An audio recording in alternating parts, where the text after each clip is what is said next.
negócio tá ficando bom. Vamos combinar que tu já tá começando a gostar de direito constitucional, já tá se apaixonando. Eu garanto a você, você vai começar a entender o Jornal Nacional.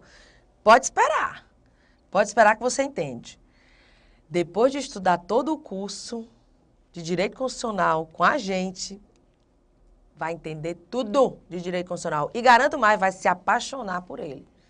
Eu sei que não foi muito bom na sua faculdade, eu sei, eu já passei por isso. Mas direito constitucional é maravilhoso. Vamos lá. Ação popular, já botei tudo aí para você não perder nem tempo. O que que diz a ação popular? Foi a mesma coisa que o mandado de segurança individual. Surgiu na Constituição de 34, foi embora na de 37 e voltou na de 46. A partir da de 46. Está aí no artigo 5º, inciso 73, regulado pela Lei 4.717 de 65. Malu, o objeto, vamos lá. Qualquer cidadão é parte legítima para propor ação popular que vise a anular ato lesivo ao patrimônio público ou de entidade que o Estado participe, à moralidade administrativa, ao meio ambiente e ao patrimônio histórico-cultural, ficando o autor, salvo comprovada má-fé, isento de custas judiciais e do ônus da sucumbência. Malu, o objeto é o quê?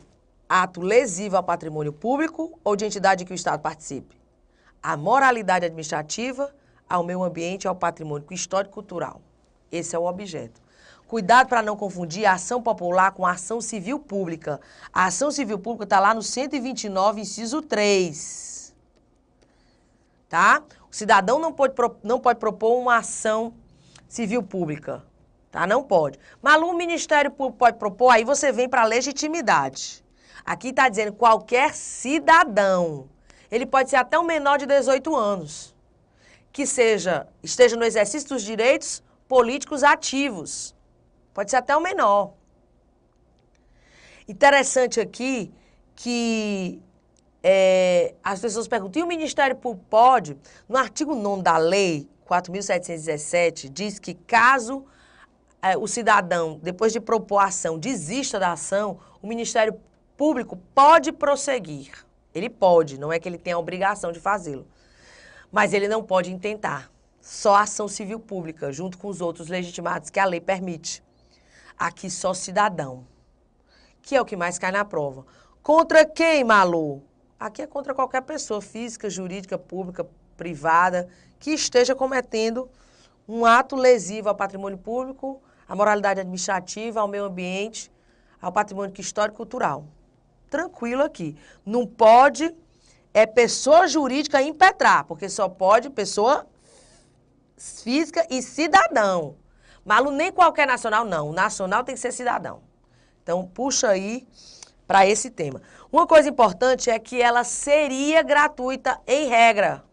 E ela é gratuita em regra. Inclusive, se você pegar o inciso 77 do artigo 5º, vai estar lá, são gratuitas as ações de habeas corpus, habeas data e os atos necessários ao exercício da cidadania. Agora, aqui no próprio dispositivo ele diz, ficando o autor salvo comprovada a má-fé, isento de custos judiciais e do ônus da sucumbência. Então, você tem aí algumas coisas importantes sobre isso. Malu exige capacidade postulatória, precisa ser subscrito por advogado? Claro que precisa. O único que não precisa é o habeas corpus, tá? A ação popular e todas as outras garantias precisam. Inclusive, eu tenho aqui um julgado, que é o recurso extraordinário 87052, que diz, ainda quando se trata de ação popular, não basta a legitimidade ad causam e ad processo, mas há necessidade também da observância da capacidade de postular em juízo. Olha aí para vocês a ação popular. Depois disso, colocando algumas diretrizes, claro que no curso que a gente não esteja só fazendo exercício, a gente dá essa matéria bem explicadinha, inclusive para a segunda fase. Em relação aos remédios constitucionais, olha aí, só questões sobre isso. Assinale a afirmativa correta. Ele quer a correta. Sempre marca, tá, gente? Porque de vez em quando a FGV vem incorreta, aí você cai feito um patinho. O habeas data pode ser impetrado ainda que não haja negativa administrativa em relação ao acesso a informações pessoais. Não, a gente viu. Tem que ter a negativa, é condição de admissibilidade. Errado o item. A ação popular pode ser impetrada por pessoa jurídica. Não, acabamos de ver. Só cidadão. Ele está falando de ação popular. O particular pode figurar no polo passivo da ação de habeas corpus. Pode! Vimos isso também. O particular pode figurar no polo passivo da ação de habeas corpus. O mandado de segurança somente pode ser impetrado quando as questões judiciais foram incontroversas. Questões judiciais, não. Os fatos forem incontroversos. Porque a gente viu a súmula 600... Vou pegar de novo esta bendita, para a gente não esquecer. 625. Súmula 625 do STF. Controvérsia sobre matéria de direito não impede concessão de mandado de segurança. Então, aqui, ó, letra C. Questão número 5.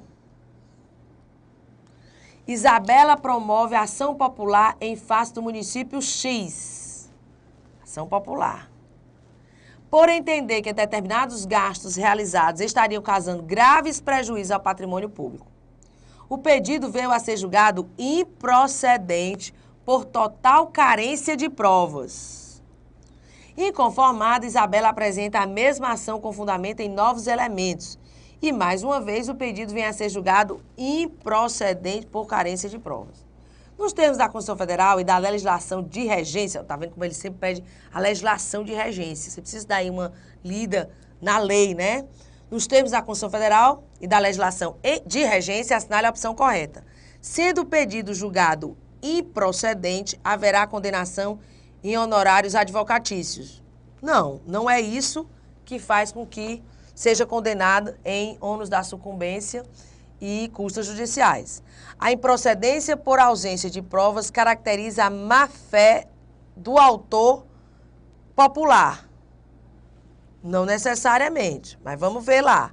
A reiteração na propositura da mesma ação acarreta o pagamento de custas pelo autor popular. Não, não é o fato de reiterar. As custas serão devidas se declarada expressamente a má-fé do autor. Olha aí, aqui a respostinha correta. Malu, por que não é a letra B? Porque a improcedência por ausência de provas não caracteriza a má-fé do autor popular. Agora, se ele verificar que a falta de provas houve má-fé mesmo da peticionante, aí sim. Aí, porque, na verdade, não é a carência de prova. É se for declarada expressamente a má-fé do autor da ação popular. Ok? Ele pode, por ausência de prova, declarar improcedente. E se ele verificar que houve má-fé, aí tem que declarar. Não é só a ausência de provas que caracteriza a má-fé. Ok? Boa essa questão, hein? Questão número 6. No que concerne às condições de elegibilidade para o cargo de prefeito previsto na Constituição da República, assinale a opção correta. E aqui eu coloquei para vocês uma questão de direitos políticos, porque, como eu disse para vocês, caía mais direitos individuais, especialmente as garantias constitucionais, mas também caía aí uma parte de direitos políticos. Então, a gente pega aqui condições de elegibilidade. Onde é que elas estão, Malu? No artigo 14, parágrafo 3º. Podia até rapidamente fazer um esquema aqui para vocês, fantástico. Sou a mulher dos esquemas. Oh, Jesus, coisa feia, um negócio desse. Cheia de bizuzinho. Claro, né? Vamos combinar, a gente tem que ser altamente objetivo. Você vai pegar uma prova, você passa os 5 anos ou 6 anos estudando na faculdade e o que eles mais te inspiram é a pensar. Hans Kelsen diz isso. Ferdinand Lassalle diz aquilo. Carl Smith diz isso. O que é que você acha? Aí você é avaliado na sua prova de forma objetiva, e o que menos importa é o que você acha. Como assim? Mas é verdade.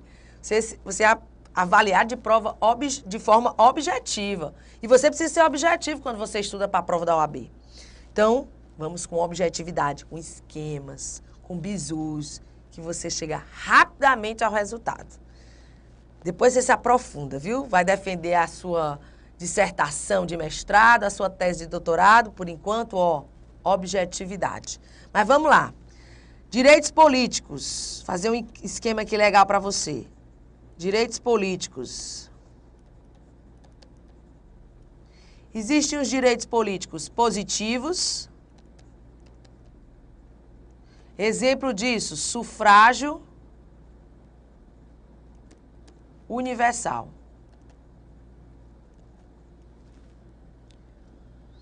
Que é a capacidade eleitoral ativa, que eu chamo de alistabilidade. E a capacidade eleitoral passiva, que a gente chama de elegibilidade. E existem os direitos políticos negativos. E aí eu tenho a inalistabilidade,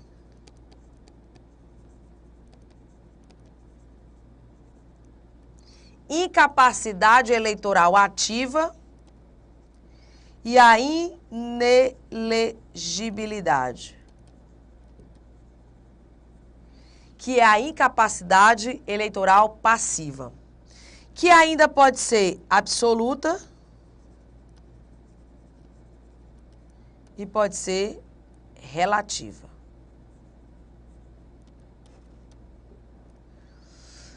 Artigos, você vai para o artigo 14, a alistabilidade fica no parágrafo 1º do artigo 14, a elegibilidade no parágrafo 3º.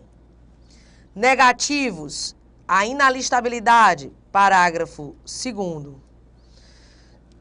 Inelegibilidade absoluta, parágrafo 4º. Inelegibilidade relativa, parágrafos 5º a 8º.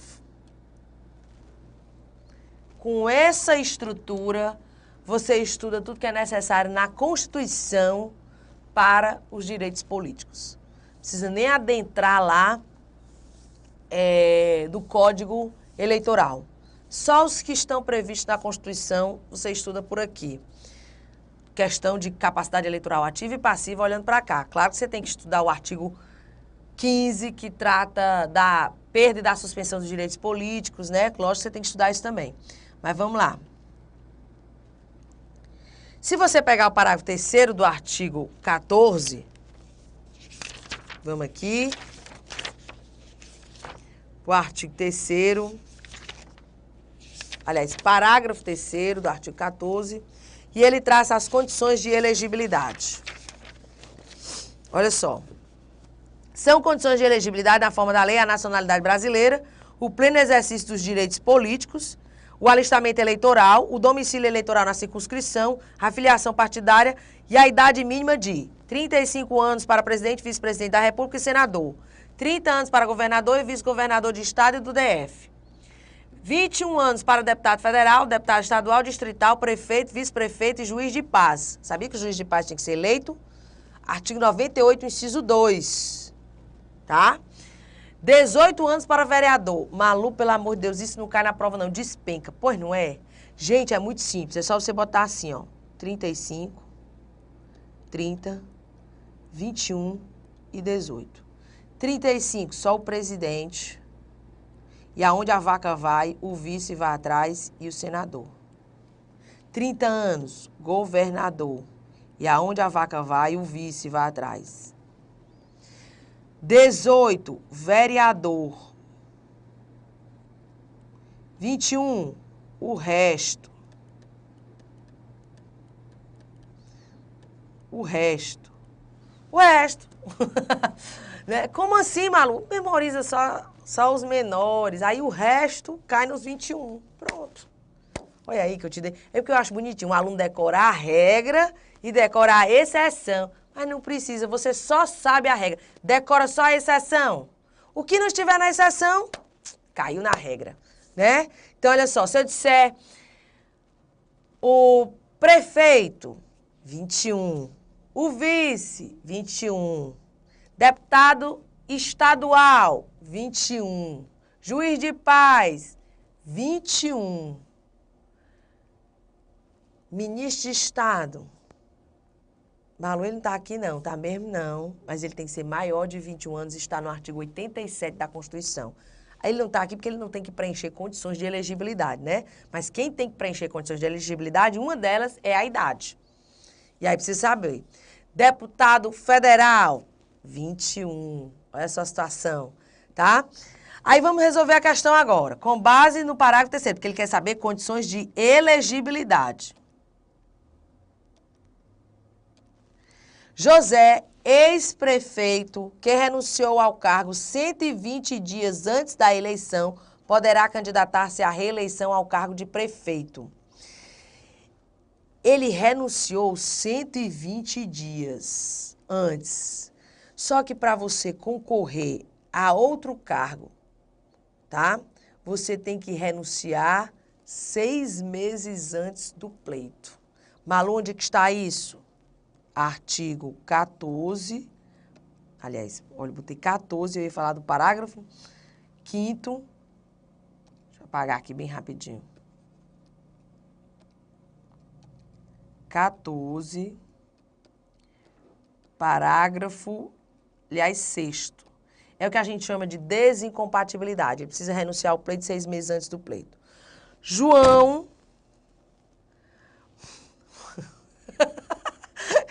né, foi uma batida aqui de um mosquito, viu?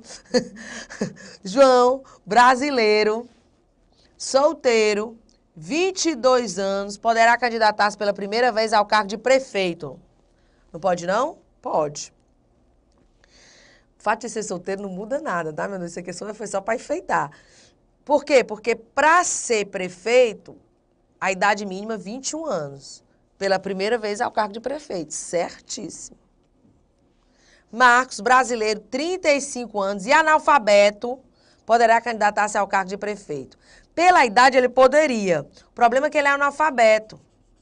E os analfabetos, eles são absolutamente inelegíveis. Se você pegar o parágrafo 4º, vai dizer que os analfabetos são inelegíveis. Malu, mas eles podem votar. Verdade. Está aí no parágrafo 1º de que é facultativo aos analfabetos votar. Mas ele não pode ser votado. Ele tem legitimidade ativa, eleitoral, mas não tem passiva, tá? Então é por conta disso. Luiz, capitão do Exército, com 5 anos de serviço, mas que não pretende e nem irá afastar-se das atividades militares, poderá candidatar-se ao cargo de prefeito. Não. Por quê? Porque está no artigo 14, parágrafo 8º. É uma das condições de elegibilidade e é relativa, considerando que o militar, e ele é militar, que ele é capitão do Exército, alistável é elegível, mas ele tem que atender a algumas condições. Que condições? Se ele contar com menos de 10 anos, ele deve deixar o serviço militar. Se ele contar mais de 10 anos, que é o tempo que ele adquiriu a estabilidade, aí ele vai ficar agregado. O que é isso? Vai ficar suspenso de suas funções. E, se eleito, passará no ato da diplomação, não é da posse, para inatividade. Aí ele poderia, aqui não pode. Então, rapidamente você chegaria ao resultado, que seria a letra B. Mas estuda todo o artigo 14 para ver tudo de elegibilidade, tá? E inelegibilidade, que isso é importante. Caiu, ó, 2014, o exame da ordem. E aí a gente passa para a próxima questão, falando sobre nacionalidade. Nacionalidade, você vai aí para o artigo 12. Fazer também um esqueminha para você, interessante.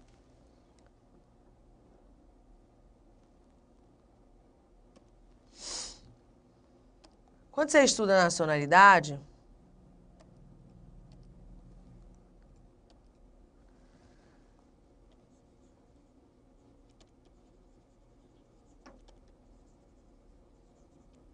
você sabe que existe a nacionalidade originária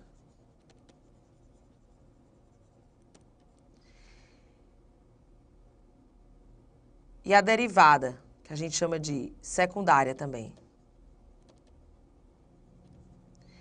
Aqui, nacionalidade de natos. Aqui, de naturalizados.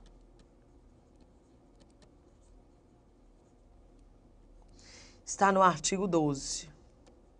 São brasileiros natos, inciso 1. Naturalizados, inciso 2. Quando o legislador foi criar as hipóteses de nacionalidade primária, originária, de primeiro grau, ele usou 2 critérios. O jus soli e o jus sanguinis. As hipóteses de jus sanguinis estão aí na linha B e C. E os solis estão aí na linha A, que é a regra geral. Quando ele falou de naturalizados, tem espécies. A ordinária,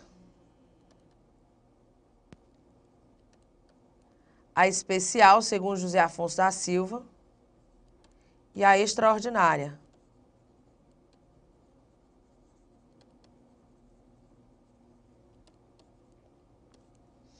Essa aqui está na linha A, do inciso 2, mas a primeira parte.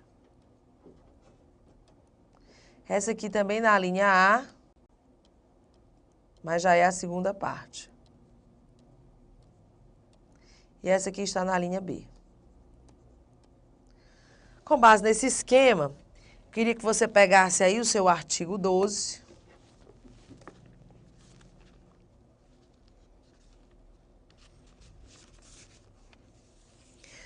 São brasileiros, natos, os nascidos na República Federativa do Brasil, ainda que de pais estrangeiros, desde que estes não estejam a serviço do seu país. Decora só a única exceção. Se não tiver na exceção, cai na regra. Qual é a única exceção, Marlon? É o contrário do que está aqui. Ele nasceu na República Federativa do Brasil, é filho de pais estrangeiros, os dois têm que ser estrangeiros. Se um for brasileiro, independentemente de outro requisito, se ele tiver nascido no Brasil, ele é nato.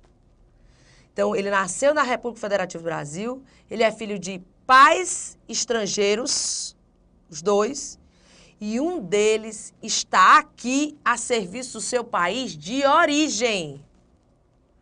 É a única exceção aí, ele não será nato. Qualquer outro, ele será nato. Quando ele utilizou o critério do ius sanguinis ou jus sanguinis, a linha B e C, se você prestar atenção, elas começam do mesmo jeito. Os nascidos no estrangeiro de pai brasileiro ou mãe brasileira. É ou aqui, né? Basta o vínculo com o pai ou com a mãe. Porque o Brasil adotou o jus sanguinis impuro e não puro. Desde que qualquer deles esteja a serviço da República Federativa do Brasil. Tem que ele é filho de pai ou mãe brasileira e está lá porque um dos pais está a serviço da República Federativa do Brasil. Aí ele é nato. Ou a linha C, os nascidos no estrangeiro de pai ou mãe brasileira, desde que sejam registrados em repartição brasileira competente, ou venham a residir na República Federativa do Brasil e optem em qualquer tempo, depois de atingida a maioridade, pela nacionalidade brasileira. Aqui é ou, tá? Ele pode nascer no estrangeiro, filho de pai ou mãe brasileira, ele não estava lá a serviço da República Federativa do Brasil, então o que é que ele faz? Ele registra lá no consulado. Registrado no consulado, ele é brasileiro nato. Ou vem de viagem para cá, quando chega aqui vai no cartório de registro de pessoas naturais e registra o filho. Digamos que estava só de passagem por lá e o filho nasceu lá. Vem para cá, registra no cartório de pessoas naturais. Ou, se os pais não registrarem, aí passa a ser um ato personalíssimo, a pessoa tem que vir residir aqui, só pode optar pela nacionalidade brasileira com a maioridade. Pode a qualquer tempo. Mas onde é que ela faz essa opção? Na Justiça Federal. Você pode olhar lá o artigo 109, inciso 10 da Constituição Federal. E aí a chamada nacionalidade potestativa. É um direito subjetivo, não é um pedido, é uma opção. E a nacionalidade derivada, eu tenho aí a ordinária, que é na forma da lei. Eu tenho a especial exigida daqueles provenientes de país da língua portuguesa, apenas 1 ano de residência ininterrupta e idoneidade moral. E eu tenho a extraordinária, que é aqueles estrangeiros que residem na República Federativa do Brasil não é por 15 anos, é mais de 15 anos ininterruptos, sem condenação penal desde que requeira. Na verdade, toda naturalização tem que ser requerida. Toda naturalização tem que ser requerida. Não existe naturalização tácita ou automática no nosso país. Nessa Constituição de 88, não. Então, você vê aí os casos. Tem também no artigo 12, parágrafo 3º, parágrafo 4º, aliás, a perda da nacionalidade, que você deve estudar. Mas vamos ver se com isso a gente resolve essa questão. A Constituição da República Federativa do Brasil identifica as hipóteses de caracterização da nacionalidade para brasileiros natos e os brasileiros naturalizados.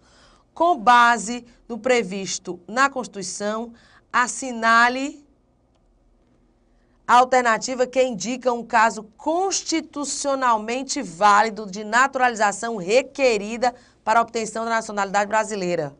Ele quer naturalização. É o 12, inciso 2. Juan, cidadão espanhol, casado com Beatriz, brasileira, ambos residentes em Barcelona. Não existe naturalização tácita. Tá? Não rola. Anderson, cidadão português, domiciliado no Brasil há 36 dias. Também não. Se ele for português, se exige residência ininterrupta por 1 ano. Luiz, cidadão francês, domiciliado em Brasília há 14 anos, que está em liberdade condicional após condenação pelo crime de exploração sexual. Esse de jeito nenhum, porque ele não está há mais de 15 anos, que é extraordinário, e não tem condenação, pelo contrário, tem condenação penal, que é o 12, inciso 2, a linha B.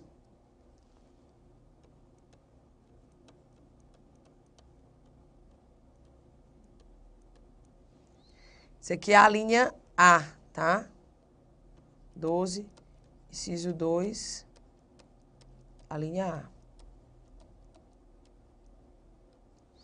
Maria, 45 anos, cidadã russa, residente domiciliada no Brasil desde seus 25 anos de idade.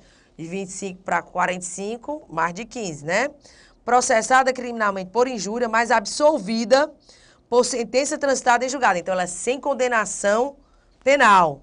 E ela requereu, ó, válido de naturalização requerida.